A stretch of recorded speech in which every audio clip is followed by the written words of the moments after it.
uno que separa a María de Cristo, que nunca habla de la Virgen María. Si el Evangelio está hablando constantemente de la Virgen María. Y se encarnó de María la Virgen. Y María se fue a Belén y ahí nació Jesús. Y María se fue a Egipto y Jesús se fue con ella. Y María estaba en Caná y Jesús también fue invitado. Y Jesús estaba crucificado y María estaba al pie de la cruz. Entonces, separar a María de Cristo, de su madre, no es cristiano. Lo que Dios ha unido no lo separa el hombre. Continúa el Santo Padre explicando lo que yo le estoy diciendo.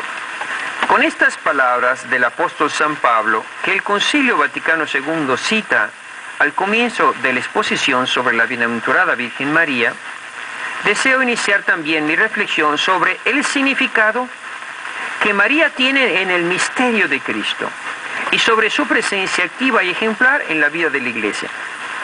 Es decir, los dos puntos de los que va a hablar, María en su relación con Cristo y María en su relación con la Iglesia. Entonces, para que vean, yo les estoy ayudando para que les quede claro a ustedes lo que el Santo Padre quiere decir, y cuando lean la Redemptoris Mater la puedan entender, porque no son documentos fáciles. Entonces yo lo que hago es un poco diluir, simplificar lo que el Papa dice y facilitarles a ustedes la lectura sobre la Virgen María. Dice más adelante, San Pablo habla de la plenitud de los tiempos, es decir, los tiempos cumplidos, los tiempos totales, los tiempos donde ya se cumplen todas las profecías. Esta plenitud delimita el momento fijado desde toda la eternidad en la cual el Padre, fíjense otra vez cómo va a mencionar la Santísima Trinidad, el Padre envió a su Hijo para que todo el que cree en Él no perezca, sino que tenga vida eterna. Esta plenitud señala el momento feliz en que la palabra, es decir, el Verbo de Dios, se hizo carne de la Virgen María y puso su morada entre nosotros, haciéndose nuestro hermano. Esta misma plenitud, es decir, plenitud es total, cumplimiento total, catolicidad, católico. Católico significa el Evangelio completo. Realmente el Evangelio completo, el único que lo enseña y que lo predica es la Iglesia Católica. ¿Cómo va a ser una iglesia, como ahí hay en Pasadena una que dice, Iglesia del Evangelio completo? ¿Evangelio completo tu abuela? Pues si quitas a la Virgen María, quitas a la Eucaristía, quitas a los santos, quitas a los apóstoles, quitas la Iglesia de Cristo, eso no es Evangelio completo. Evangelio completo es Cristo completo, con sus apóstoles, con su iglesia, con su madre, con sus hijos. Ese es Evangelio completo, no Cristo solo. Cristo no es solo, no existe solo. Esa es una mentira de los evangélicos. El Cristo solo, con el que yo me arreglo a solas, no existe simplemente. Es Cristo con su iglesia, Cristo con su madre, Cristo con sus apóstoles, Cristo con sus amigos.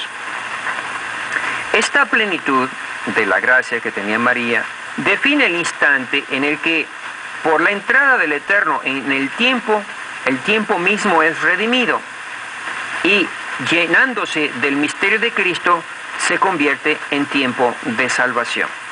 El tiempo cumplido, es decir, es el tiempo que Dios nos da para salvarnos, es el tiempo de la salvación. Ahora es el tiempo de la gracia, dice San Pablo, ahora es el tiempo de la salvación. ¿Qué significa de la gracia? De los dones de Cristo que Cristo nos gana para santificarnos. Y esa plenitud de la gracia se la dio a la Virgen María, porque iba a venir Jesús. ¿Y por qué se la adelantó a María? Pues porque iba a ser su madre. Entonces, Cristo, en previsión de los méritos de su cruz, más bien el Padre, en previsión de los méritos de Cristo, a María le adelanta lo que nos quiere dar a todos. ¿Y qué nos quiere dar a todos? La filiación divina, la filiación con la Santísima Trinidad, porque propiamente eso es la santidad, que la vida del Padre, del Hijo y el Espíritu Santo habite en nosotros.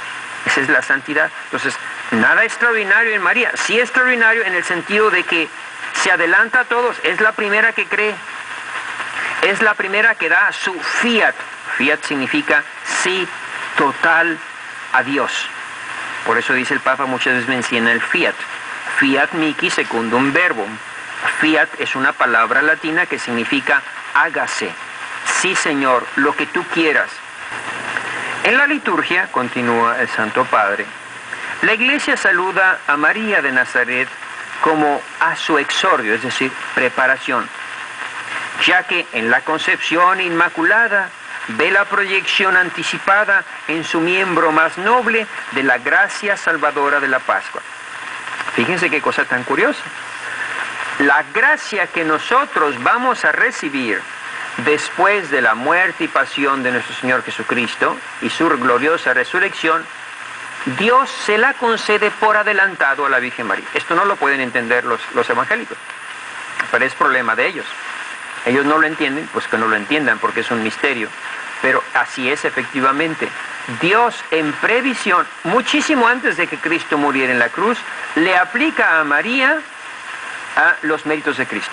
Entonces, no es que nosotros, como dicen los evangélicos, hagamos a María como Cristo, porque todo lo que tiene María se lo debe a Cristo. Pero ¿cómo lo tiene si Cristo no había nacido? En previsión de los méritos de Cristo, porque para Cristo no hay tiempo. Él está, para Él, el ayer, el hoy y el mañana es el mismo tiempo. Para Dios vive fuera del tiempo. Entonces, en la encarnación, este es el misterio del que el Papa va a hablar, la encarnación de Jesucristo. La encarnación de Jesucristo. ¿De dónde agarra la carne Jesucristo? Esa carne que va a ser crucificada. ¿De dónde agarra la sangre? Esa sangre que va a ser derramada. Esa sangre que Jesucristo dice, quien come mi carne y bebe mi sangre tiene vida eterna. Si Dios es espíritu, ¿de dónde saca la carne? ¿De dónde saca la sangre? De María. Se encarnó en el seno de la Virgen María. Por eso dice, en el hecho de la encarnación se encuentran unidos indisolublemente Cristo y María, de una manera que Cristo no puede vivir sin María, porque está en el seno de su madre. Es un bebé apenas engendrado en el seno de su madre, y todos sabemos que los bebés todo lo reciben de su madre. Pues ese es el misterio de la encarnación, es un misterio de grande. Pero ¿por qué Dios hace eso si Dios es más grande que su madre? Pues sí, claro que Dios es infinitamente más grande, porque Dios es Dios. Por eso los judíos no lo aceptan, no quieren aceptar que Cristo es el Hijo de Dios. Y por eso los musulmanes no aceptan, ellos creen en Dios, pero no pueden aceptar que Dios se ha hecho carne. Se encarnó en el seno de la Virgen María. Y esto crea una unidad que nadie puede separar. Y el que la separa peca, destruye el cristianismo.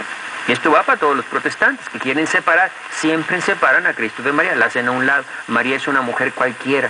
Pero ¿cómo puedes decir eso? ¿No te das cuenta de que eso es una blasfemia? Estás llamando a la madre que le dio a Cristo su carne y su sangre una mujer cualquiera. Pero ¿cómo puede ser la carne de Cristo y la sangre de Cristo una carne y una sangre cualquiera? Es la sangre de Dios. Es la carne de Dios. Ese es el misterio. Que no separamos al hombre de Dios. María es la madre del hombre Jesús, no del Dios Jesús. Porque Dios no puede tener madre. Pero ¿qué tontería estás diciendo? Porque no estás atacando a la madre, estás destruyendo a Cristo. Porque si Cristo son dos personas, entonces ya no es el Hijo de Dios. Ya no es Dios y hombre verdadero. Ya es un Dios por un lado y otro hombre por otro lado. Y no se dan cuenta. ¿Por qué? Por necios, por tontos, por ignorantes, porque se separan de la Iglesia Católica. Y eso es lo que han hecho siempre. Separan a la Iglesia de Cristo. Separan a los apóstoles de Cristo. Separan a la Biblia de la Iglesia que la escribió. Separan a la madre del Hijo. Separan lo que Dios ha unido.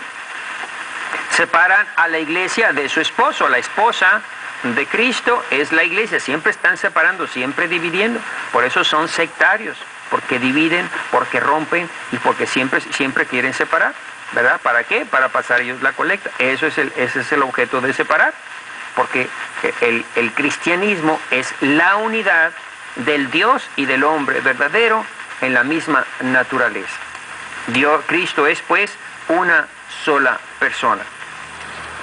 Entonces, el Papa dice que en la concepción se ve ya la proyección, el adelanto, por así decir, de la gracia salvadora de la Pascua.